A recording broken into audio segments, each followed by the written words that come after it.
Hello good evening students. आज अभी हम लोग कोऑर्डिनेट ज्योमेट्री के कुछ एक्स्ट्रा प्रॉब्लम्स डिस्कस करेंगे and then will be starting on the next chapter from the next class, है ना। तो सबसे पहला क्वेश्चन जो है आज, क्वेश्चन फर्स्ट, ट्राइंगल एबीसी एक दिया हुआ है। Triangle ABC is given such that A lies on the y axis and BC lies on the x-axis. BC lies on the x-axis and triangle ABC is equilateral. ABC एक equilateral triangle है, ऐसा दिया हुआ है problem में। और इसमें क्या दिया हुआ है, डायग्राम दिया है। This is B, this is C, और ये भी दिया है A is on the y axis, BC lies on the x axis and origin,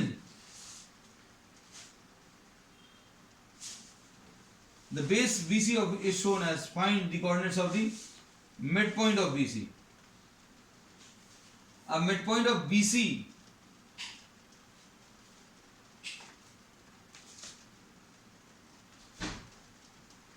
you have to find the midpoint of BC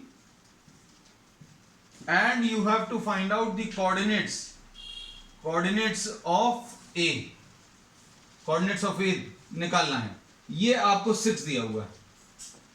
coordinates of A निकालना है, you have to find out the coordinates of B and C। अब इसमें अगर आप ये देखें, ध्यान से देखना, इसमें this is the x axis, ये एक्स एक्सिस है, ये वाई एक्सिस है, and the point of intersection O is the mid point of BC, this is given. Mid point of BC is O, you have to find out the coordinates.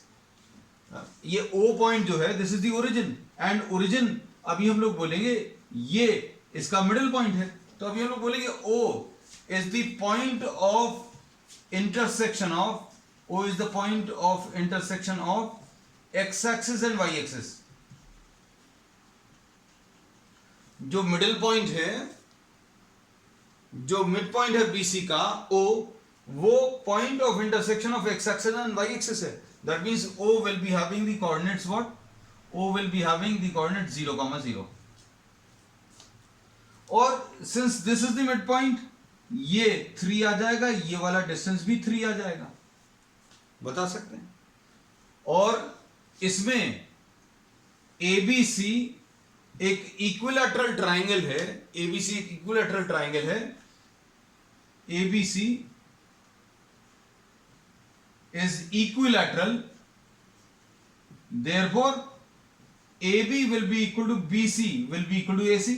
तीनों sides equal होंगे। ये 6 है तो ये वाला भी 6 आएगा, ये भी 6 आएगा। अब आपको ये वाला डिस्टेंस 3 मालूम है, ये वाला डिस्टेंस भी 3 मालूम है। ये जो है वो मिडिल पॉइंट ऑफ BC है और BC पूरा 6 है, तो ये 3 है, ये भी 3 है। अब हम लोग इस वाले ट्राइंगल में, ट्राइंगल ABO में क्या निकाल सकते हैं? AO की वैल्यू निकाल सकते हैं। कैसे निकाल सकते हैं बेटा? Using what? The Pythagoras theorem. अब हम लोग इसमें ऐसा बोलेंगे, AB square will be equal to BO square plus AO square, ऐसा लिख सकते हैं। AB square will be equal to BO square plus AO square. AB की वैल्यू अभी हम लोगों को मालूम है कितनी है, 6 स्क्वायर है, और BO की वैल्यू कितनी है, ये 3 स्क्वायर है। AO स्क्वायर की वैल्यू निकालनी है, तो AO की वैल्यू कैसे मिलेगी? 36 minus 9 will be equal to what? AO square. तो अब AO निकाल लो, कितना आ जाएगा? बहुत सिंपल सी चीज है। ये एक इक्विलैटरल ट्राइंगल दिया है, इक्विलैटरल ट्राइंगल का बेस दिया हुआ था 6, और O इसका मिडिल पॉइंट है, और O जो है point of intersection of the x axis and y axis दिया है। अब ये अगर 6 है, ये भी 6 है, ये भी 6 है, ये मिडिल पॉइंट है तो ये 3 और 3 आएगा। अब क्या कर सकते हैं आप, अब आप इसमें ए ओ की वैल्यू निकाल सकते हैं। कैसे निकालोगे? ए ओ निकालने के लिए पाइथागोरस थ्योरम या तो आप इस वाले ट्राइंगल में, या तो ट्राइंगल एसीओ या ट्राइंगल एबीओ में ले सकते हैं। अब इसमें हम लोगों ने ट्राइंगल एबीओ में पाइथागोरस थ्योरम अप्लाई किया, और अप्लाई करने पर ए ओ स्क्वायर की वैल्यू 36 माइनस 9 यानी 27 आ गया, और ये ए ओ की वैल्यू कितनी आ जाएगी बेटा? √27। √27 यानी square root of 9 into 3, square root of 9 3 बाहर आ जाएगा, 3√3। So this will be the answer. तो ये इसका 3√3 ये आ गया। और ये अगर 3√3 है तो इस पॉइंट के कोऑर्डिनेट्स कितने आ जाएंगे? 0, 3√3। इस पॉइंट के कोऑर्डिनेट्स कितने आ जाएंगे बेटा? 3, 0। इस पॉइंट के कोऑर्डिनेट्स -3, 0। क्वेश्चन कंप्लीट हो गया। अब क्या ऐसा और कोई ट्राइंगल पॉसिबल है, इक्विलैटरल ट्राइंगल, जिसमें ए वाई एक्सिस के ऊपर लाई कर रहा है? Is it possible? Yes, it is possible if this point A lies on the other side. A dash अगर आपने यहां क्वेश्चन में नहीं पूछा, लेकिन हम अपनी तरफ से पूछ रहे हैं। हमने इसमें ये बोला there is another triangle which is possible. Base वही रहेगा, लेकिन अभी हम लोगों को अगर एक इक्विलैटरल ट्राइंगल बनाना है बीसी को बेस लेकर, तो आप ए पॉइंट ऊपर ले लिए, ये तो प्रॉब्लम में दिया हुआ था। हमने बोला क्या और कोई ट्राइंगल पॉसिबल है? तो यस, एक और ट्राइंगल पॉसिबल है। अगर आपने ये पॉइंट ए जो है नेगेटिव वाई एक्सिस पर ले लिया तो। ठीक है, चलो नेक्स्ट। इसके बाद नेक्स्ट क्वेश्चन, ये बहुत अच्छा क्वेश्चन है। अभी आज हम लोग 3-4 ही क्वेश्चंस लेंगे, and all of these are very good questions. मतलब अब ऐसे तो आपको बुक में तो है नहीं, so will be discussing some very good questions, 3 और 4 questions based on the concepts which we have learned. अब इन्होंने क्वेश्चन नंबर 2 जो आज लिया है उसमें 4 पॉइंट्स दिए हुए हैं, और ये 4 पॉइंट्स कौन कौन से हैं? These 4 points are A is -4, 4। बेटा स्केल पेंसिल वगैरह सब कुछ साथ में रखना। B is -6, 0। B is -6, 0। अच्छे समझना। C is -4, -4। C is -4, -4। और D is -2, 0। D is -2, 0।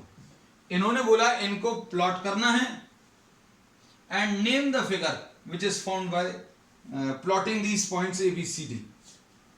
इन्होंने बोला है प्लॉट करना है, plot the points A B C and D, and what type of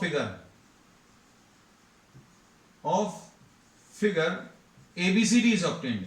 हमने पहले ए बी सी और डी के बीच में कॉमा लगाया, फिर बाद में नहीं लगाया, क्योंकि पहले तो इन्होंने कहा ए बी सी और डी 4 पॉइंट्स प्लॉट करने हैं। फिर उसके बाद क्या बोला, ये ए बी सी डी जो डायग्राम आएगा वो किस टाइप का आएगा। फिर इसके बाद एक तो ये क्वेश्चन है, दूसरा ये है, और तीसरा find out the area of A B C D. Find the area of A B C D. ठीक है, अब इसमें ले लो प्रॉब्लम, प्लॉट करने की कोशिश करें। अब देखो, I am not having scale and pencil, but I try to mark the points approximately. अब आपको कहां तक जाना है? मैक्सिमम -6 तक जाना है ना।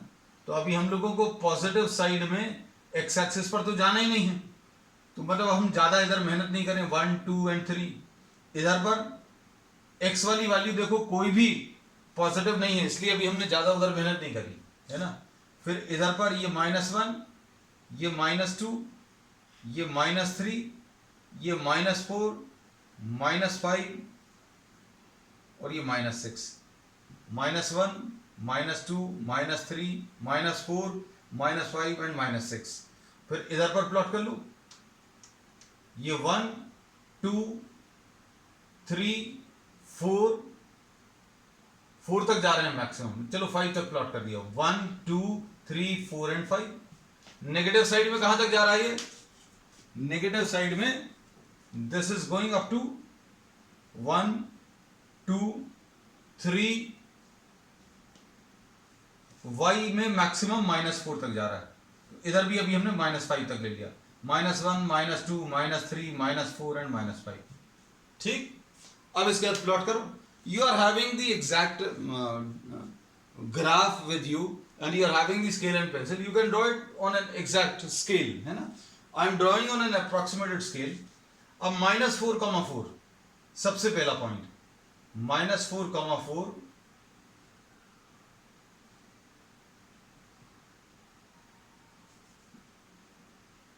ये ए पॉइंट आ गया, -4,4। ठीक है, अच्छे से देखना बेटा, अच्छे से समझना, -4,4। फिर इसके बाद आपको क्या दिया है, -6,0।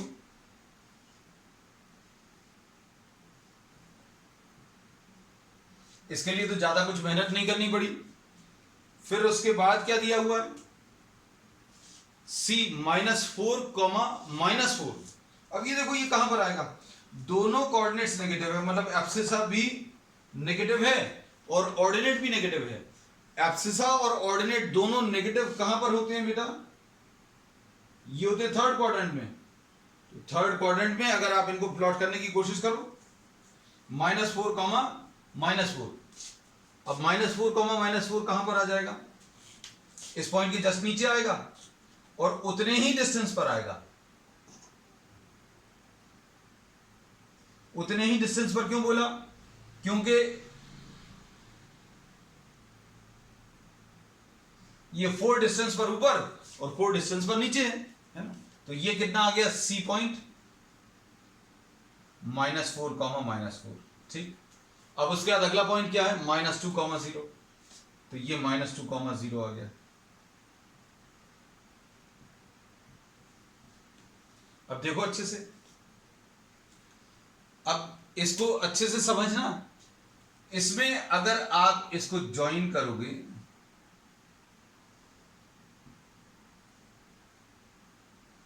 What type of figure is this, आपके पास तो एग्जैक्ट डायग्राम आ गया होगा अगर आप ग्राफ पर कर रहे हैं, लेकिन हमारे पास I am not having the exact graph, I am drawing it approximately, है ना।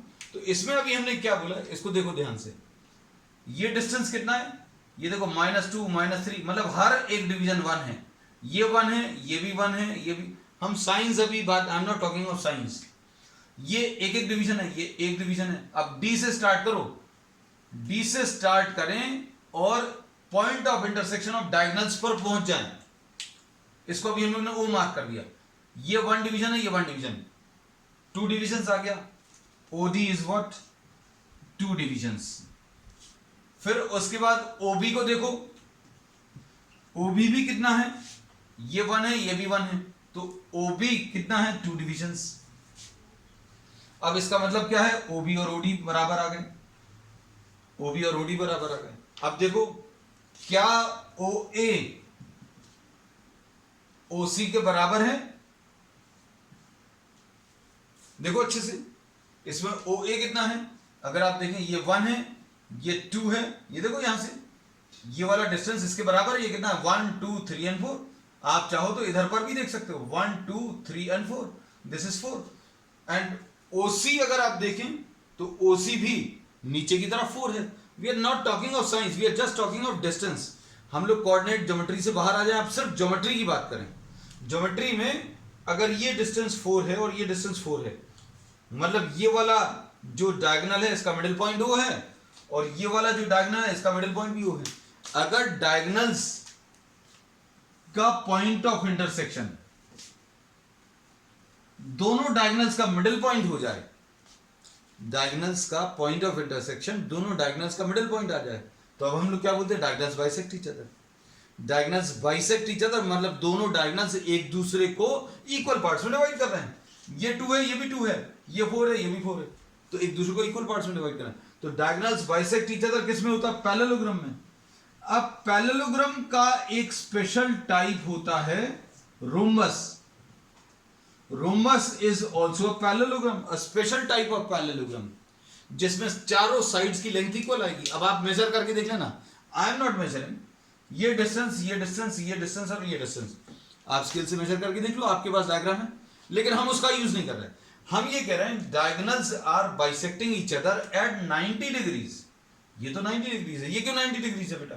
क्योंकि ये वाली जो लाइन आपकी आई होगी ये वाई एक्सिस के पैरेलल है, ये वाली एक्स एक्सिस है। एक्स एक्सिस वाली लाइन ये है, ये वाई एक्सिस के पैरेलल लाइन है। और एक्स एक्सिस और वाई एक्सिस कैसी होती है? 90 डिग्रीज पर। तो हम लोगों को क्या पता चल गया? हम लोगों को इस डायग्राम में बहुत इंपॉर्टेंट चीज पता चली कि diagonals are bisecting each other at 90 degrees. Diagonals are what? Bisecting each other at 90 degrees. इसका मतलब क्या है बेटा? इसका मतलब क्या है? इसका मतलब यह है कि that this diagram is the diagram of a rhombus. rhombus का है। और अब इसका एरिया निकालना है। तो एरिया पता नहीं तुम लोगों को याद है कि नहीं? If someone is knowing, just write down the formula for area of a rhombus in the comment box. आप कमेंट करो इसमें या just put me a message. इसमें अभी हम लोग ये बोलेंगे कि area of a rhombus is half the product of the diagonals, half d1 into d2। ये d1 कितना आ गया? d1 ये वाला डायगोनल, ध्यान से देखना बेटा, ये डायगोनल 8 है और ये वाला डायगोनल कितना है? ये वाला 4 है। तो ये कितना आ जाएगा? हाफ इंटू 8 इंटू 4, यानी कितना? 16 आ जाएगा। So area of this will B 16। मान लो अगर याद नहीं आया, हम तो ये चीज हमेशा बच्चों को कहते हैं कि आपको याद नहीं आया। देखो आसान हो गया क्या? कुछ समझ में आया? ये हमने एक लाइन बोली, मान लो याद नहीं आया, और फिर ये शेड कर दिया, तो क्या बोलेंगे? इस ट्रायंगल का एरिया निकाल लो। इस ट्रायंगल के एरिया का 4 टाइम्स कर लो, तो 4 into area of triangle ODA। अब चलेगा? ये तो कर लिया, आंसर आ गया है। लेकिन अभी हम सिर्फ उनके लिए जिनको फॉर्मूला याद नहीं है, क्योंकि आपको दिमाग लगाना है वहां पर, है ना? जो हमने बता दिया वो नोट करके सॉल्व नहीं करना। अब इसमें देखो बेस कितना है बेटा? बेस 2 है, एल्टीट्यूड 4 है, तो हाफ बेस इसमें 2, एल्टीट्यूड 4, ये 2 और 2 कैंसिल होगा, ये 16 आ गया। So this is the answer. ठीक है बेटा, चलो नेक्स्ट क्वेश्चन ले लें। नेक्स्ट ले लो। आज अभी हमने बोला था ना, आज अभी हम लोग कुछ बहुत अच्छे क्वेश्चंस करने वाले हैं, and in that series we are continuing with the next problem. Next problem देखो, ये और अच्छा क्वेश्चन है, देखने में लगेगा कि बहुत टफ है, but it is very very easy.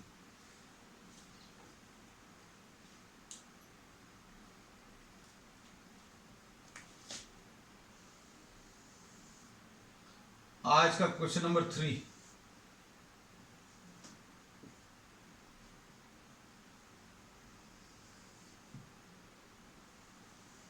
आपको एक्स एक्सिस और वाई एक्सिस पहले ड्रॉ करनी है, उसके बाद सर्कल ड्रॉ करना। लेकिन हमारा, since I am not having a compass, है ना, I am not having a pencil, not having a scale, है ना, for you to have a proper diagram, so I am drawing the circle before I draw the axis, है।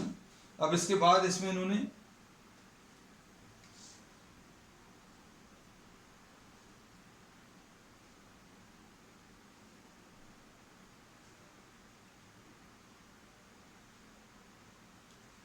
Diagram ले लेना बेटा अच्छे से प्रॉपरली। ये 3, ये O है, ये 3 डिविजन्स पर ये B है, और B से एक परपेंडिकुलर लाइन ड्रॉ करी है, और यहां पर ये 2 डिविजन्स हैं, इसको A मार्क किया, और यहां पर भी एक परपेंडिकुलर लाइन ड्रॉ करी है ना। तो ये थोड़ा सा अलग अलग आएगा, ये थोड़ा नीचे आएगा, है ना, आप, क्योंकि हमारा डायग्राम एकदम परफेक्ट नहीं है। अब आप समझ जाना, है ना। ये 3 डिविजन्स हैं, 1, 2 एंड 3 हम इधर लिख दे रहे हैं ना, दिस इज 1 एंड 2। फिर इसके बाद इसमें इन्होंने क्या बोला है? ट्रायंगल OAB, ये P दिया है, और ये कितना दिया है, ये Q है, सॉरी दिस इज Q, और P और Q के बाद ये A और B है। ठीक बेटा, अब ठीक है। अब इसमें प्रॉब्लम में दिया है इन्होंने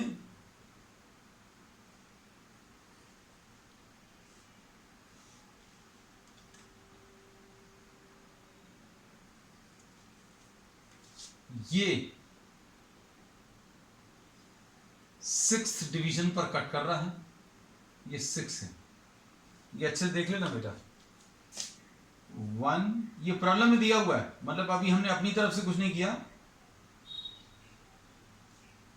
यहां से अगर आप एक लाइन ड्रॉ करें किसके पैरेलल, एक्स एक्सिस के, this is given in the problem, this is a part of the problem, और this is not given this way, it is given the coordinates of this point are -2,6। चलो ये ज्यादा अच्छा है। The coordinates of this point P are -2,6, और इसमें दिया है ट्राइंगल OAB का area is equal to triangle OPQ का एरिया।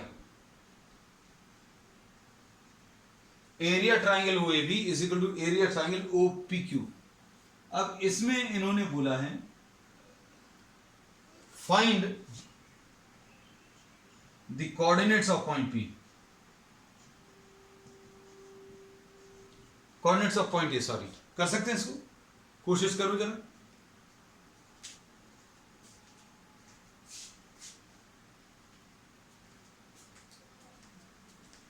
इसमें क्या करोगे बेटा, सबसे पहले तो अभी हम आपको ये बता दें कि area triangle OAB is given equal to area of triangle OPQ। पहले तो ज्योमेट्री लगा दें, है ना, ज्योमेट्री मेंसुरेशन रादर, सब कुछ मैच जो है आगे जाकर सब मिल जाता है। OAB का एरिया कितना आएगा, हाफ OB इंटू BA। क्यों, OAB कैसा ट्राइंगल है, OAB is a right angle triangle, 90 degree है, ठीक है। OPQ ये कितना आ जाएगा, half base into altitude is PQ, ऐसा कुछ आएगा, ये तो कैंसिल हो जाएगी। अब OB की वैल्यू मालूम है, OB कितना है बेटा, OB इज 3, BA मालूम नहीं है, OQ इसमें 2 है, और PQ की वैल्यू ये 2 है, तो ये वाला डिस्टेंस।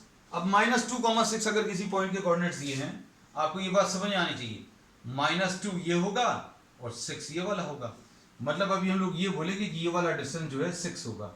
इधर मार्क करने की जरूरत भी नहीं है, अगर कोऑर्डिनेट्स दिए हैं तो ये अभी हम लोग बोलेंगे दिस विल बी 6। तो ये कितना आ जाएगा, PQ की वैल्यू विल बी व्हाट, 6। अब इसमें क्या कैंसिल होगा, 3 2 जा, तो BA की वैल्यू कितनी बेटा, 4 आ जाएगी, और BA की वैल्यू 4 है।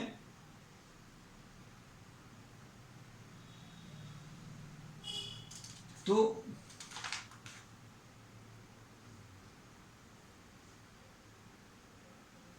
कितना आ जाएगा, ये 3 है तो ये 4 आ जाएगा, तो दिस विल बी व्हाट 3,4। ठीक है, इतना सा है। ठीक, क्वेश्चन देखने में जरूर टफ लग रहा था, ठीक है, लेकिन इतना ज्यादा टफ नहीं है। अब एक क्वेश्चन और ले ले रहे हैं अभी हम लोग, this will be the last question today and this will be finishing the chapter. So I will be giving you some assignments today to complete it for yourself, and the doubts of those will be discussed tomorrow. And if the doubts are not present, or if we are left with some time, then we will be starting the next chapter. तो इसमें आपको एक equilateral triangle दिया, question number 4 आज का। फिर से एक इक्विलैटरल ट्राइंगल दिया है, लेकिन इक्विलैटरल ट्राइंगल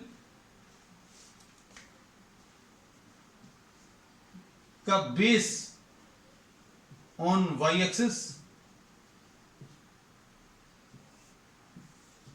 बेस जो है वाई एक्सिस पर दिया है, और द थर्ड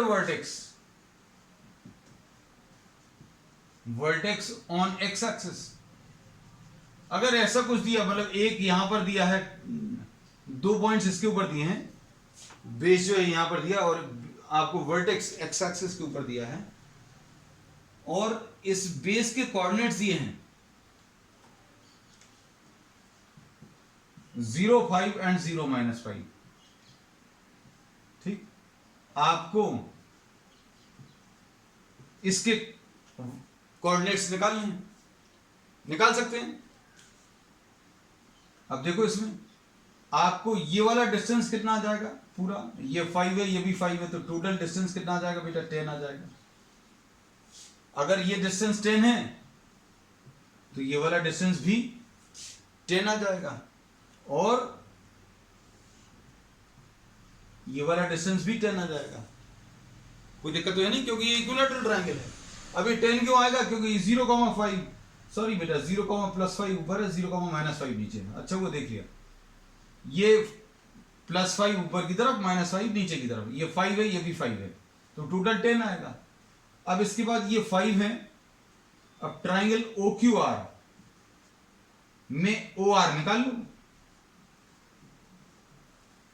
OR कैसे निकालोगे, OR निकालने के लिए अभी हम लोग किसका यूज करेंगे, फिर से पाइथागोरस थ्योरम का यूज करेंगे, और ये क्या मिलेगा, QR² will be equal to OQ² plus OR²। QR² will be equal to OQ² plus OR²। QR की वैल्यू कितनी है, 10², और OQ की वैल्यू कितनी है, 5², और OR की वैल्यू निकालनी है।